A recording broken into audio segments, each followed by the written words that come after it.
What's up, everybody? Welcome back to another Diablo 4 Lord of Hatred video. Today we're going to be making the best loot filter you can make. And this is going to be a loot filter you can make, and then you can change some of the options later on if you don't want to show certain things. But this is going to be the most simple way you can make a loot filter. Let's get to it.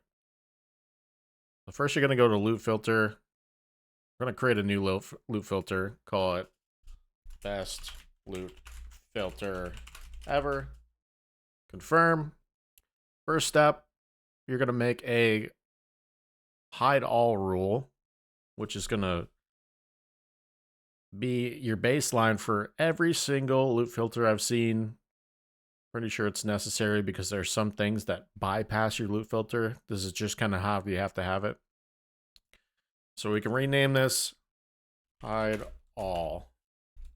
Then you're going to add a new rule. We want to show our loot. So we're going to do show and then rarity match. You can select all of these for now, just as you're leveling. And then we're going to add a rule, add a condition for GA checks. Name it GAs. And then we're going to add a rule for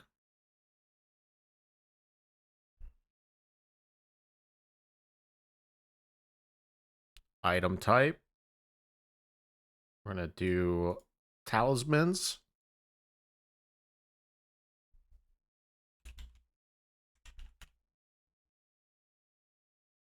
And what else can we do?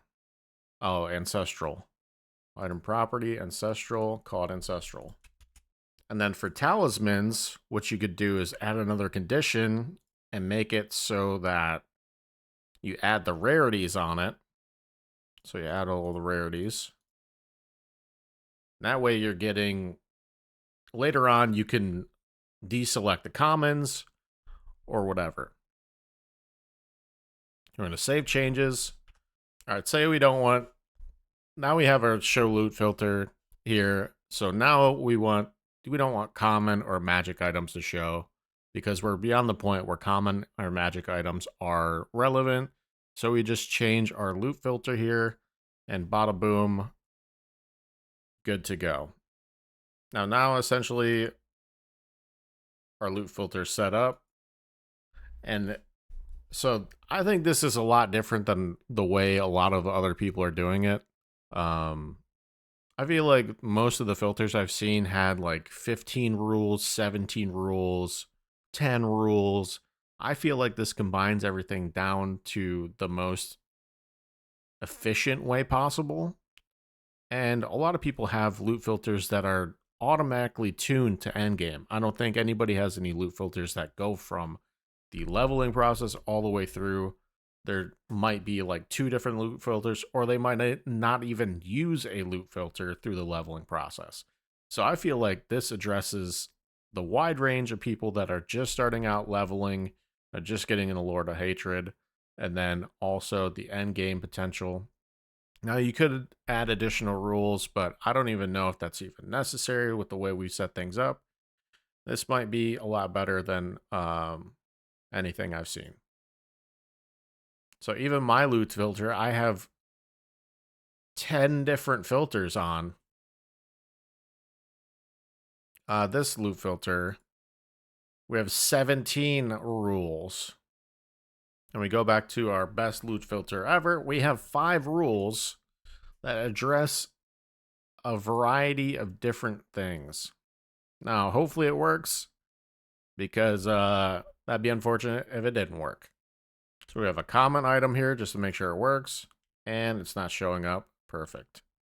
Let's see, we have a magic charm. This should not show up. Does not show up. Now if we change our loot filter to include magic items, it should show up. There it is. Boom.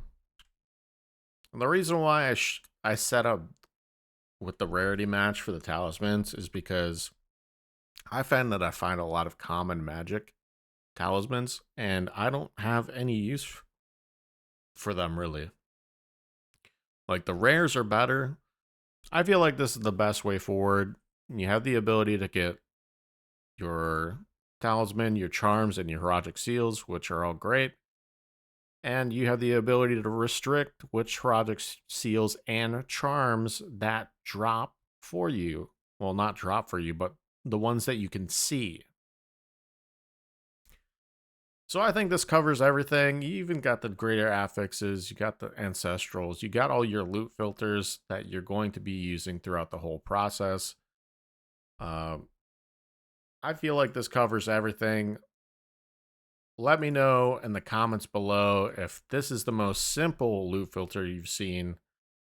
Like the video if you did get something out of this. Subscribe for more, and we'll catch you on the next one. See you. Goodbye.